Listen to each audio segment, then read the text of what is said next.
In this video, I'm going to talk about angles of polygons, mainly the formulas and why angles add to give you certain, for the interior angle sum, why the triangle adds to give you 180, quadrilateral 360, and stuff like that. Now, the biggest thing that I want to talk about first, though, is from the previous lesson, what we talked about, all those different types of angles. I hope you guys remember, supplementary, vertical, and stuff like that. Now, the last part where we talked about interior alternate corresponding angles, you have to make sure that those two lines has to be parallel. If those two lines are not parallel, these two will not be called corresponding. They won't be called corresponding, nor will there be any interior alternate whatsoever. So as long as they're parallel lines and you cut it by a transversal line, that's only what happens. Transversal line can only occur with two parallel lines going down like this. Okay? So as long as they're not parallel, you don't have any of these guys. So don't worry about it. So if the question ever asks you to prove whether some lines are parallel or not, you can use these two to your advantage. If you have something that says, oh, like I don't give you that these two lines are parallel, like this one and this one, but I give you that this angle and this angle is the same, then you know that these two angles are corresponding, and corresponding can only occur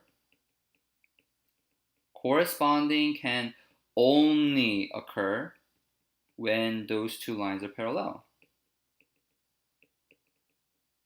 So you can use that as your reasoning for your homework whenever it says to justify your answer for whatever. That could be the reason why. Okay? So don't say that, oh, just because they never meet, or just because that's just how it is. That's not what we're saying here. Okay? So for today, what we're going to talk about, like I said, are, let's see, the angles of polygons. So the angles of polygons. Mainly, I'm going to be talking to you about interior angles, the interior angles and the sum of interior angles and stuff like that. But let's just first start with the quadrilaterals here. Okay? So I have a rectangle. You can draw a square or whatever. We all agree that a rectangle, a square, they all have 90 degrees all around, right? We know that for sure because by universally it's accepted that we call this as 90 degrees. Now, I don't know why we call it 90 degrees. Whoever came up with that, I don't know, but they just decided to call it 90, and we give it a little angle notation as a little rigid shape instead of traditional like round shape, right? So as long as I see these four, like here, here, here, here, I know that they all have to be 90 degrees. Then that kind of gives it the fact that when I add these guys up, all these guys will combine to give me 360 degrees in total, right? So a rectangle gives me 360, a square gives me 360, right? What about a parallelogram? We didn't talk about this during the class because I was so rushing through and I didn't really have time to get through. And the parallelogram, we know that these are two parallel lines going this way, and these two lines are going parallel this way. Now, I hope you remember, this two parallel lines we talk about is same as transversal line or like, corresponding interior alternate we talked about from above. This angle right here has to be the same as this angle right here. Why? Because if I were to split this in half like this, and I take this and sort of rotate it around just like the way I showed you for the previous lesson, this part right here will come up right there, and then it will look exactly the same as this other half because I rotated it around like that. And besides, this shape already looks the same as this shape, the other half, right? I'm making a lot of marks here, but when you split this in half, when you take actual parallelogram and maybe take a scissor, okay? Take a scissor and just like cut this in half. And then take this angle and this angle, they will match up. They have to match up.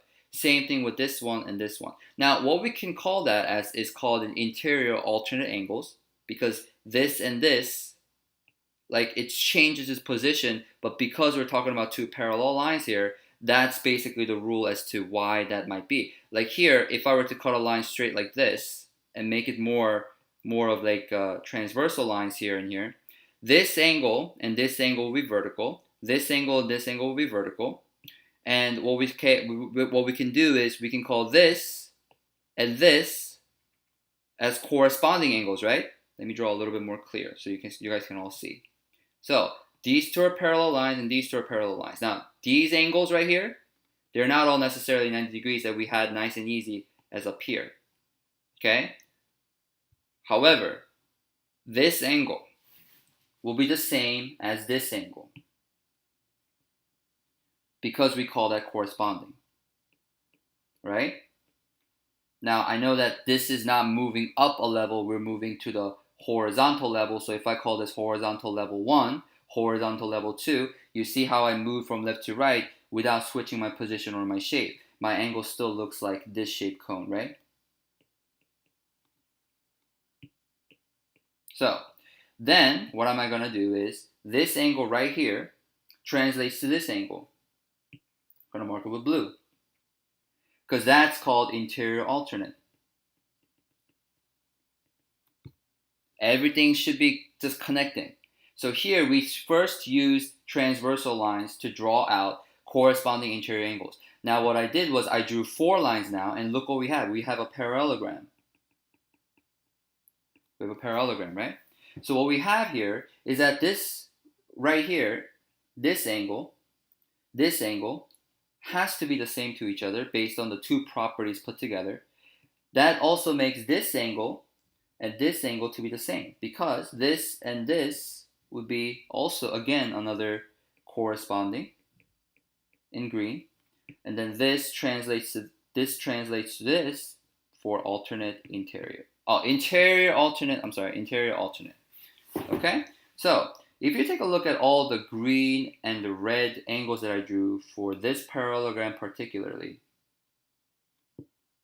and I really want you to focus on this part right here.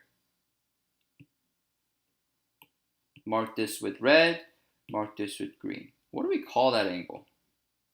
Supplementary, right? Which means this angle is 180 degrees in total. So if I know that a green and a red together gives me 180, I see one pair of red and green right here, which gives me 180. Another pair of green and red, which gives me 180. So a parallelogram has to give me 360 no matter what, which is another quadrilateral. But even though the angles are all nice and easy with all the 90s, it's not. That doesn't mean that doesn't change the fact that the parallelogram has to give you 360. Okay. You can do the same thing with the trapezoid. Whether you draw a right trapezoid or isosceles trapezoid or just irregular trapezoid. A trapezoid just means that two lines are one pair of lines are parallel, where versus parallelogram have two pairs. There's one pair right there, there's another pair right there. Okay? This, because I have again two parallel lines, interior alternate, corresponding angles, and all that good stuff. That's what it all comes down to being. That's also 90 degrees. That all property is used to prove that all the trapezoids also should give you 360 degrees. And I'm not going to go into too much detail with that. So, in conclusion, quadrilateral gives me 360 degrees, regardless of how it's shaped. When I give you a quadrilateral, I know that the angle is 360. If I were to cut that in half like this, that means I also half this angle as well. But if I half it, the shape that I will be able to get will be a triangle. So the angle, the sum of all these angles, will be the half of 360, which is 180. And that's why it is true to behold for whatever triangles that you may have. Equilateral triangles, isosceles triangle, right triangle, scalene triangle, obtuse triangle, any triangle that you may have, it will all add to give you 180 degrees, no matter what. Because it's just half of a quadrilateral. That's it. And if you double it, like if you were to add the same triangle like on top of it, you either have parallelograms, you either have a square. For this one will also be a parallelogram if you do it that way. Every single time when you just add one more same exact shape on top of it, you get a quadrilateral, which we have proved that it's 360, so it's always going to be 180. So the pattern is, the triangle is 180, a quadrilateral is 360. Then let's go take a one step a bit further and talk about a pentagon, because we have 3 sides for this, 4 sides for this, 5 sides for the pentagon. A pentagon has to be divided with 3 triangles. Now, I'm not asking you to draw it like this. 1, 2, 3, 4. This point right there, it's not a vertice. A vertice is a point on the polygon. Okay, this is just a point made on one of the sides of the pentagon, right? So that doesn't count. You can't draw a line that way. You're always connecting from a vertice to a vertice, and that's how you're going to create 3 triangles. If you connect from here to here, yes, that's another line of vertices, but that means you go through these other 2 lines, and that we're trying to create complete triangles. We're not trying to create, these divided triangles here that goes through other lines here. So a pentagon is formed by creating with 3 different triangles. We know triangles are each of them are 180 degrees, right? So 180 degrees times 3 is going to give me 540. So the pattern here is that every single time, a rectangle was basically 180 and 180. There were 2 triangles. Pentagon, there were 3. Imagine for a hexagon, the next step after that. There should be, how many should that be? 1, 2, 3, 4. 1, 2, 3, 4 triangles, right? 180 degrees, 180 degrees, 180 degrees, 180 degrees. And there's 4 of them. So the hexagon has to be 720 degrees regardless of how it's shaped. As long as the polygon has 6 sides, all the angle has to add to give you 720. Now, I hope you can see the pattern. Every single time you go up one side, your angles start by adding 180 every single time. That's what happens. So even if I were to give you, let's say, what we call a dodecagon with like 12 sides, 1, 2, 3, 4, 5, 6, 7, 8, 9, 10, 11, 12. Just imagine for a second, this is, it's very bad drawing, but suppose that that's 12-sided shape. Well, the 12-sided shape, then you can probably figure out what the total angle of the sum is going to be by keep on adding 180, right? What about 100-sided? Okay, 100-sided. Okay, just imagine for a second there's like crazy, crazy, crazy polygons out there. That's a 100-sided polygon. What's the total angle of that going to be? You keep on adding 180, right? But would you keep on adding 180 like 90 times? No. Okay? So in order to figure out, just arbitrary n-sided number of polygons that you may have, you have to come up with a formula that will help you solve it faster. Because you don't want to keep on punching in your calculator. You have a calculator right here and typing 180 plus equals 2. You keep on adding that over and over again, and then the screen is just going to fill up with just 180 pluses. All that is just so much work. Nobody wants to do it that way. So what are we going to do? We're going to create a formula. So here, we're going to relate all these numbers here as a pattern and go, okay, so as long as the number of sides, which I'm going to call n, number of sides, and the total sum of interior angles. If I have 3 sides, it was 180. If I had 4 sides, it was 360. 5 was 540. And 6 was 720.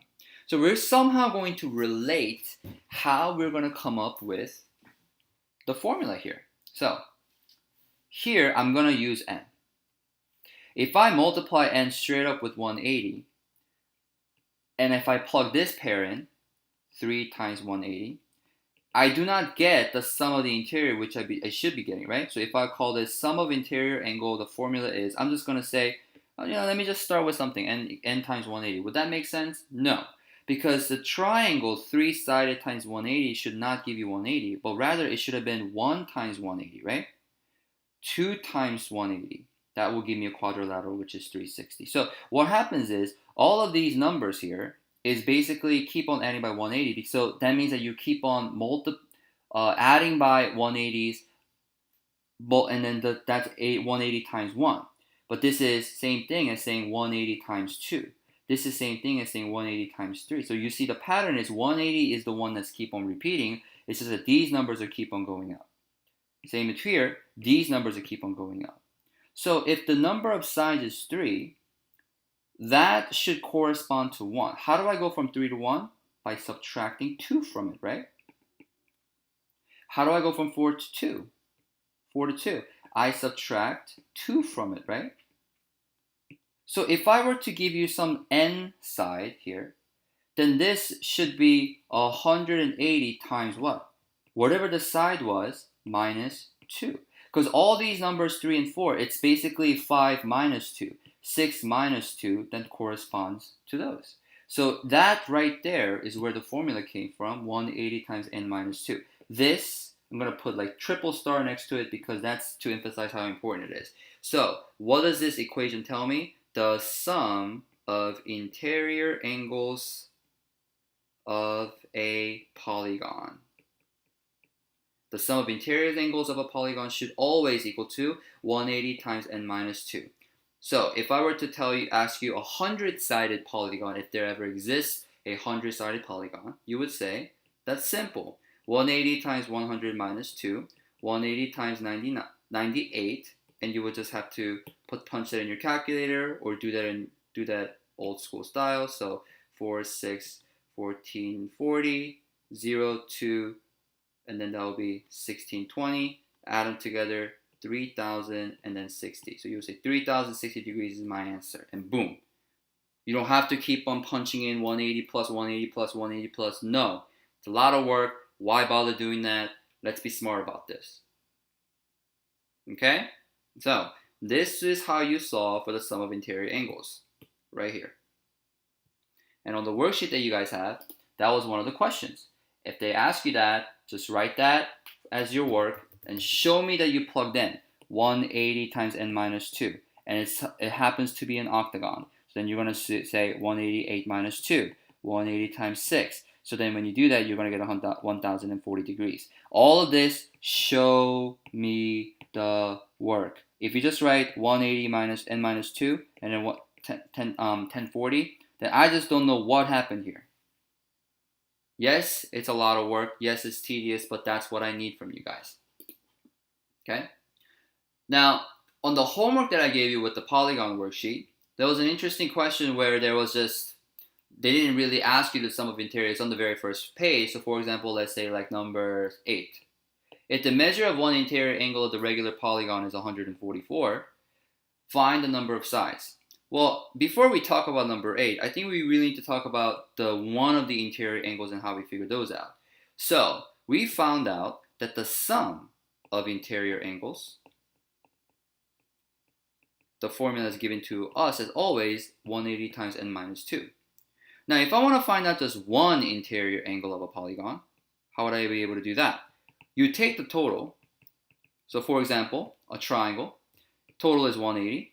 And let's just say hypothetically that all those 3 sides are the same and all those 3 angles are the same. It only works with regular polygons. If all those angles are the same and I have 3 of them, it makes sense that I will take 180 divided by 3. Now remember from the very first table that we have drawn here, I'm going to mark it in green, it had that the number of sides was 3, which was also, if I translate down here, will be n. So it's just simply this. You take the total angle, divide by the number of sides that it's going to have. That's your interior angle formula, or 1. A single interior angle would be given by the formula 180 times n minus 2, the total, divided by n. So on number 8, they're saying one interior measurement is 144 degrees on a regular polygon. The regular polygon justifies the fact that you can do all these formulas because a regular means all sides are equal, all angles are equal. That's what it means to be a regular polygon. So a regular triangle is the same thing as saying equilateral triangle, for example. So if I know that this is one angle is 144, that has to be used with this formula. 180 times n minus 2 divided by n has to be 144. Now if you just leave it like this and just tell me straight up what n is, What am I going to do? I'm going to mark it wrong. Show me the algebra. Okay, what am I supposed to do here? Well, first of all, I see a fraction. And this whole thing is being it's a fraction. If I were to give you like a fraction, and then like plus 2 is equal to 144, you would get rid of this first on the other side, and then you would do what I'll be doing right now, which is to multiply both sides by n. Because then that will cancel these out, and you have a really nice, all the numbers is just on one straight like line. You don't have any like fractions to deal with. Then afterwards, you have to distribute this. So you will get 180n minus 360 is equal to 144n. Now all I gotta do is just move things around, combine like terms. I have n on this side and on this side. So I'm just gonna move this n to this other side by subtracting 180n from both sides. Because I don't want to mess with this. I can just leave it there where it is. All the numbers are combined. These cancel out. Negative 360 is equal to, what's 144 minus 180? Negative 36n. That's a simple math to do. You don't need a calculator to do that. Divide both sides by negative 36. N is equal to 10. So I would say this polygon has 10 sides, or it's called decagon. Okay? So those two formulas, 180 times n minus 2, 180 times n minus 2 divided by n, super useful here. That all has to deal with interior angles. Let's talk about exterior. Exterior angles is basically, if I give you some shape, this is inside of a polygon, that's why it's called interior angle. And if I were to draw a line outwards, like this angle will be called exterior angle. Then, wouldn't this create supplementary? Sure it does. Interior angle plus exterior angle is 180 degrees. Always. Always, that's the case. So, exterior angles here, if I were to extend it like this, all these three angles would be the sum of exterior angles, right? In red. Now let's talk about a regular triangle. That means all of these guys will be 60. Then the exterior angle of that will be all 120s because 160 plus 120 should give you 180 degrees. Now if you were to take these 120s and add them up together, you would get 360 degrees. Pretty nice to follow. Now, is that only true for triangles? Let's try for quadrilaterals. So I'm going to draw 4 parallel lines, and we can create a parallelogram in the middle, right here.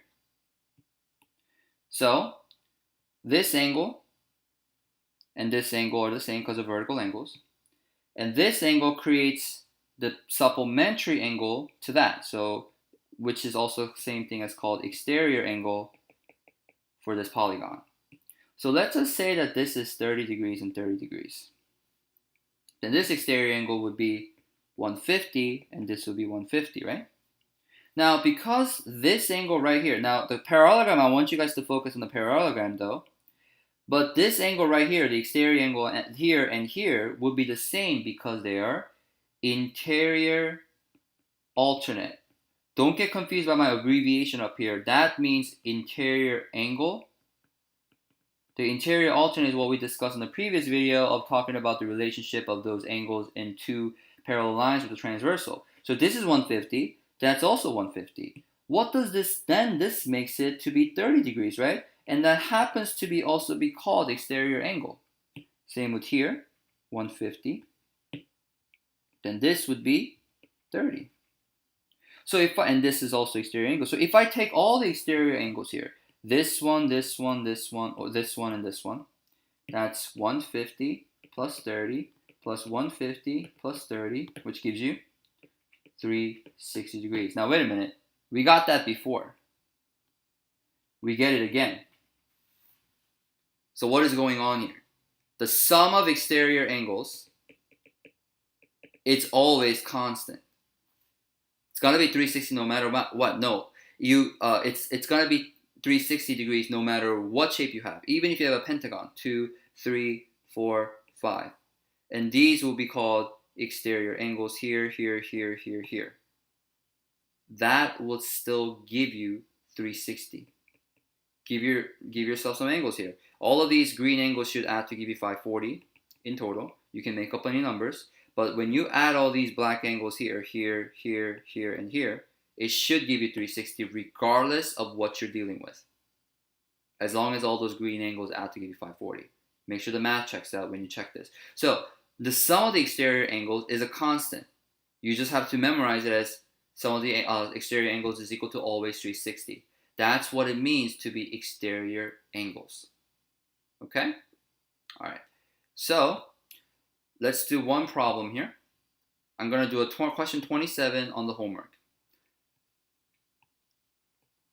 Because this involves algebra along with what we have just talked about.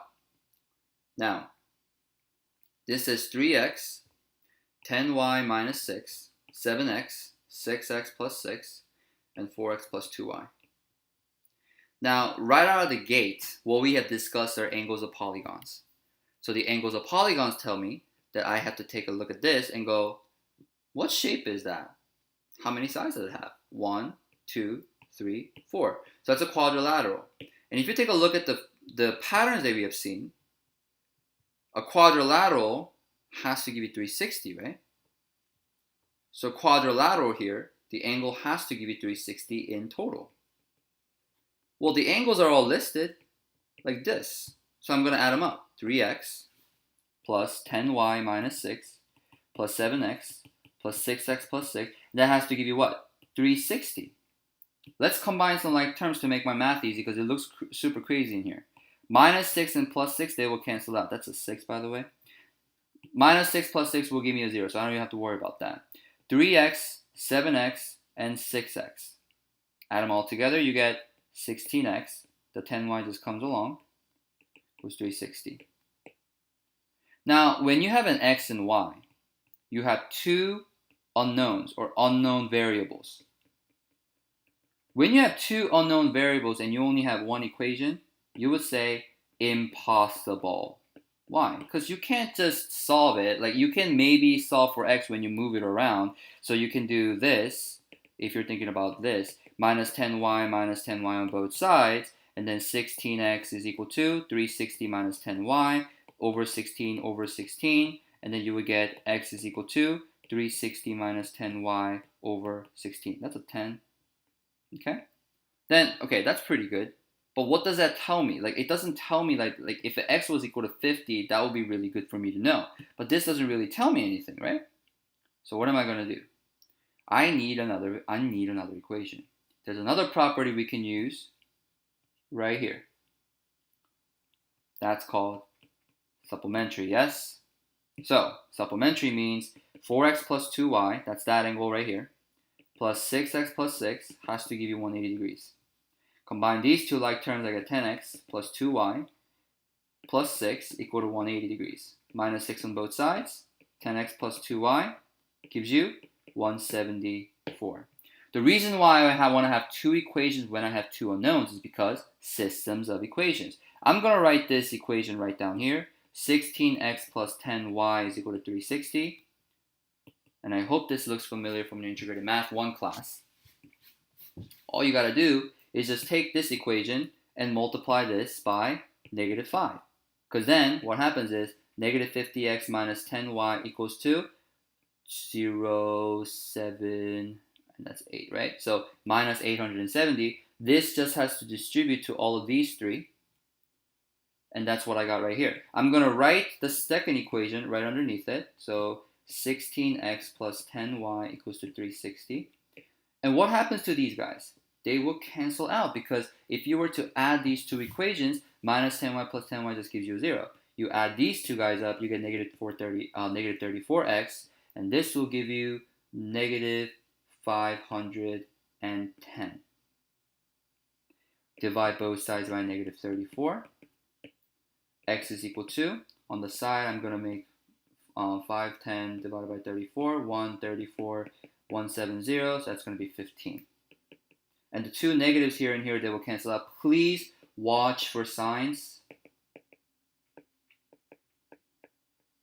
Because if you tell me, like, for example, like if you tell me the angle or x is equal to negative 15 and it gives me a negative angle, like you will not have a you will not have a negative number. So no negative angles.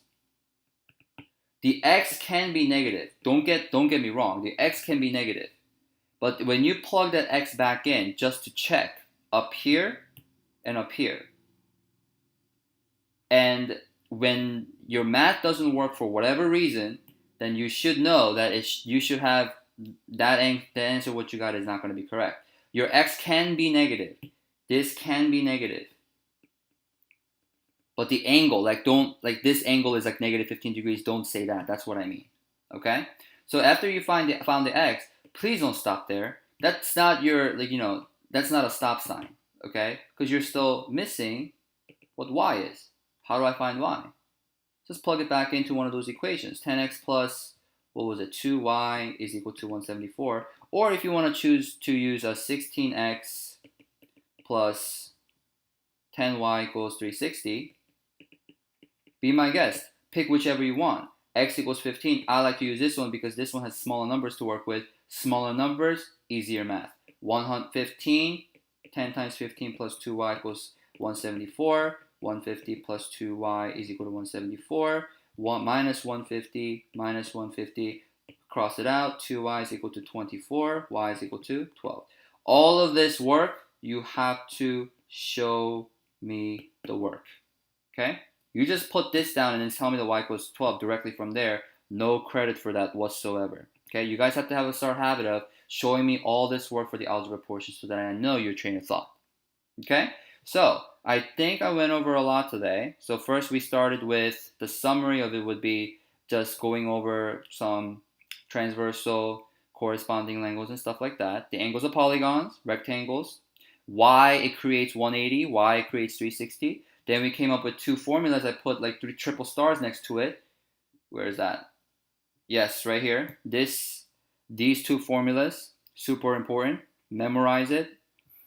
And then I gave you an example. And some of the exterior angles is always 360. That's also triple star.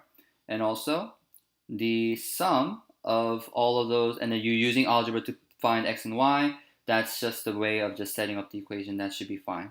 Okay?